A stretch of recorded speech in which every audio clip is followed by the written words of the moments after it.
Mía Campos era una chica de 16 años que en 2024 residía en Loganville, en Georgia, con su familia. Ella estaba muy unida a su familia, era la pequeña de 5 hermanos y era como la niña mimada, a la que todos querían, a la que todos cuidaban. Y bueno, era una familia muy unida. En 2023, Mía... un hermano de Mía, Alexis, le presenta a un amigo suyo. No sé qué tipo de relación, si era una amistad muy cercana o si era un conocido, pero bueno, le presenta a Jesús Monroy, de 19 años. Jesús, Jesús y Mía se conocen. Ella tiene, como he dicho, en 2024 tenía 16, pues hace un año tenía 15 años. Él tenía 19. Ellos inician una relación de pareja, a escondidas de todos, por un tema de edad, obviamente. Entonces, inician una relación de pareja y al poco tiempo Mía se queda embarazada.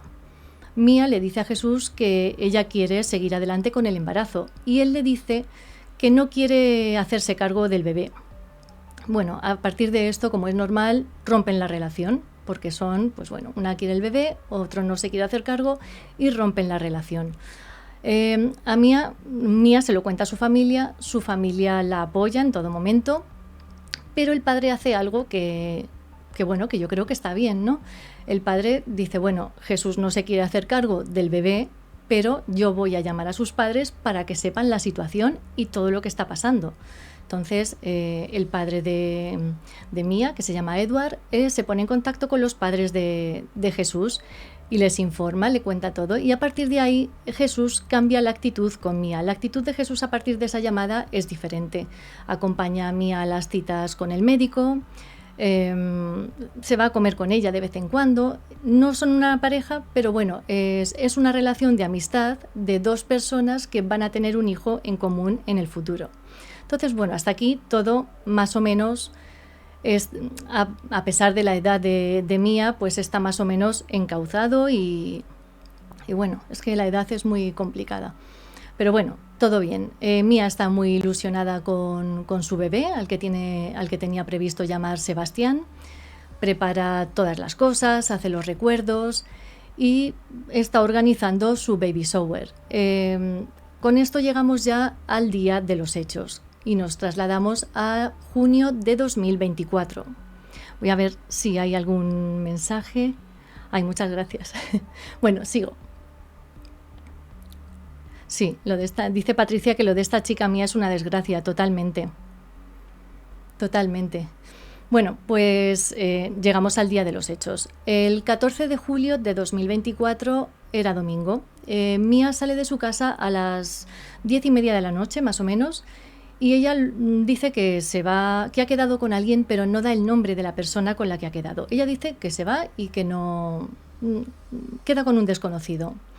Total, que el tiempo va pasando y Mía no regresa, Mía no contesta tampoco a las llamadas y la familia empieza a preocuparse. ¿Por qué se preocupan? Es una niña de 16 años que está embarazada de 7 meses y medio. Son las 12 de la noche, no da señales de vida. Total, que la familia lo único que se le ocurre es llamar al mejor amigo de Mía. El mejor amigo de Mía les dice que no ha visto a la chica en todo el día. Y entonces, la siguiente opción es llamar a Jesús. Jesús les dice lo mismo, que no ha visto a Mía en todo el día, que simplemente ha recibido de ella un mensaje a las 8 de la tarde en el que le decía que las pastillas prenatales le estaban sentando mal, pero que es el único contacto que ha tenido ese día con ella. Jesús lo que hace es ofrecerse a ir a casa de la familia para empezar a buscar a la chica. Entonces Jesús va a la casa y... ¿qué se les ocurre hacer en ese momento? Una parte de la familia, que son los hermanos, contactan con la policía para denunciar la desaparición. Y la otra parte decide coger la aplicación del móvil y, una aplicación, la típica aplicación, para localizar el móvil de Mía. Esta aplicación les dice que el móvil de Mía está en un bosque cercano que está está a medio kilómetro de la casa, está muy cerquita. Entonces, van los padres, no sé si va algún hermano, y Jesús. Van todos hasta este bosque donde en teoría la aplicación les dice que está el móvil de Mía. Todos van al bosque, van andando, es 1 de la mañana más o menos, Y de repente, cuando llegan a este lugar, Jesús es el que encuentra el cuerpo de la chica sin vida. La chica embarazada de 7 meses y medio. En una entrevista que yo he visto de los padres, Miriam, que es la madre, cuenta que en ese momento, pues imaginaos el shock, ¿no?, de ver a su hija, que alguien ha acabado con ella, en muy mal estado además. Y ella dice que lo primero que hace es ir a tocar la tripa de su hija para ver si el bebé sigue con vida. Pero bueno, luego los servicios de emergencias le confirman que no, que el bebé tampoco está con vida. A primera vista, a simple vista, los agentes que llegan al lugar no consiguen saber cómo ha podido morir la chica a manos de una tercera persona. Tengo que ser muy cuidadosa con el vocabulario. No saben muy bien. De hecho, la causa de la muerte les cuesta mucho establecerla al médico forense. Finalmente, lo que determinan es que Mía ha sido privada de aire esa misma noche. Pues fue encontrada a la 1:30 de la mañana, salió de su casa a las 10:30, pues en ese lapso de tiempo. Voy a leer más mensajes, a ver. Sí, es un poco raro que no quisiera decir la persona con la que había quedado, me dice Patricia, pero yo creo que eso luego bueno, yo creo que eso todo forma parte, todo eso está en los mensajes de texto, yo creo. Bueno, ya lo iré contando, es que me he distraído. Bueno, el caso es que el forense determina que Mía ha sido privada de aire y bueno, empieza la investigación. La investigación empieza, los padres están destrozados, hacen el funeral, se apoyan, ellos son muy religiosos, se apoyan en su comunidad, en su fe católica y en Jesús. Jesús les apoya muchísimo en ese tiempo. Recordemos que Jesús es el padre del que iba a ser el futuro hijo, de su futuro hijo, vamos. Jesús les apoya y a los 2 días se quedan, 3 días, el 17 de julio ellos se quedan bastante impresionados cuando se enteran de que Jesús ha sido detenido. Esta detención la hacen por mentir. O sea, lo que la policía dice es que Jesús les ha mentido. Entonces deciden detenerle.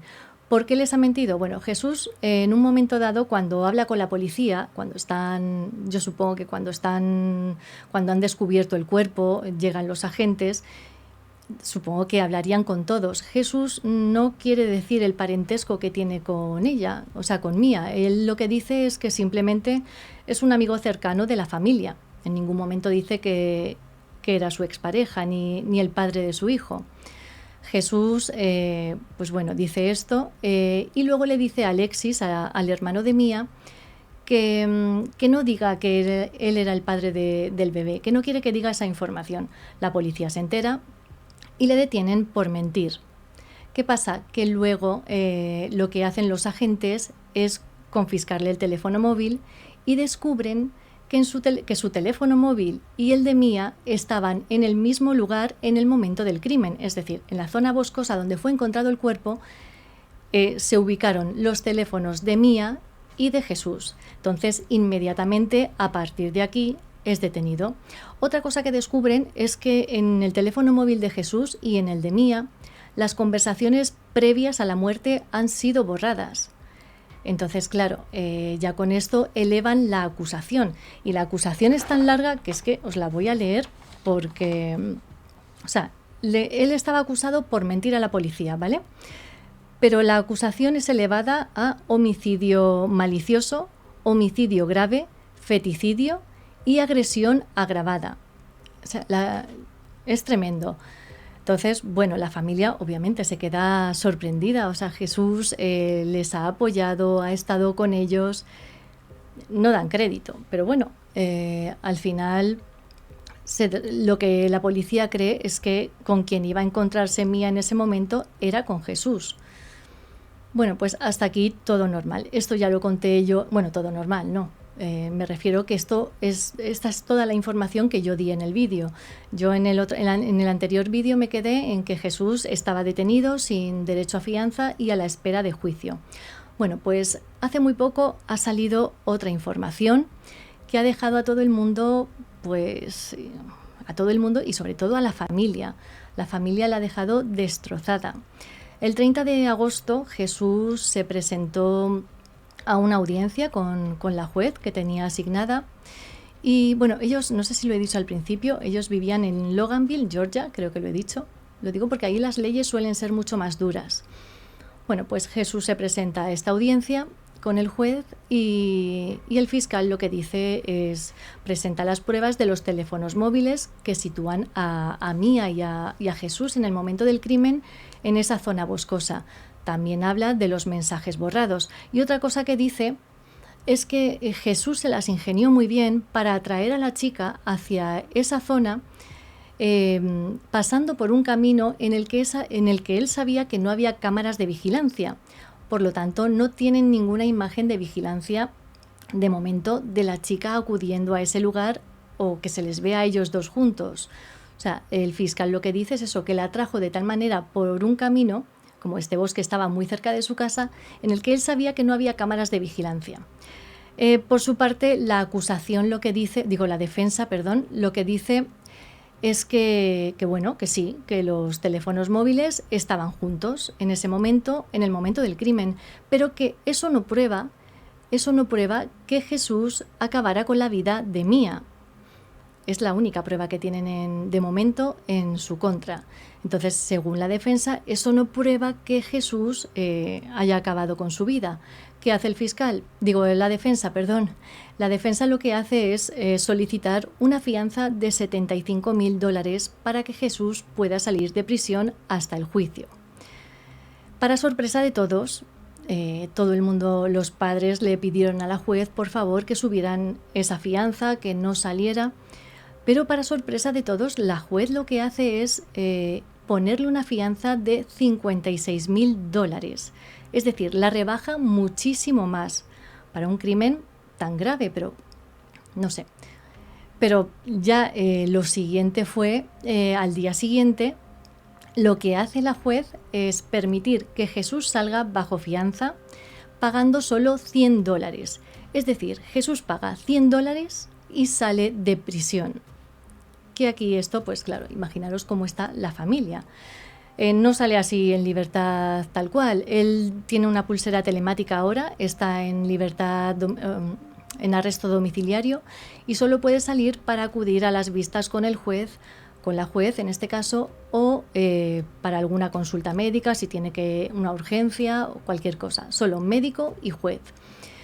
Entonces, pues bueno, esa es la situación. Los padres, pues os podéis imaginar, ¿no? Ellos están convencidos de que tienen al culpable, que Mía era la única persona con la que iba a salir esa noche, porque además los móviles les situaban en el mismo lugar. Entonces, pues bueno, se vivieron momentos de tensión en la sala porque estuvieron presentes tanto la familia de Mía como la familia de Jesús en esa vista.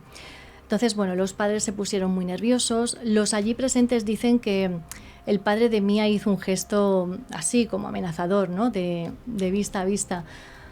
A ver, ellos dicen que con este gesto ya se sienten muy amenazados y que temen por su vida, pero si veis a los padres de Mía es que se les ve muy buenas personas. No, yo creo que es un momento de decir, yo creo que es la frustración, o sea, ese gesto podía haber sido ese gesto como un insulto, pero es normal, es la frustración, ¿no? O sea, tú ves que han quitado la vida a tu hija, a tu nieto, y que encima el que es presuntamente el culpable sale pagando solo $100.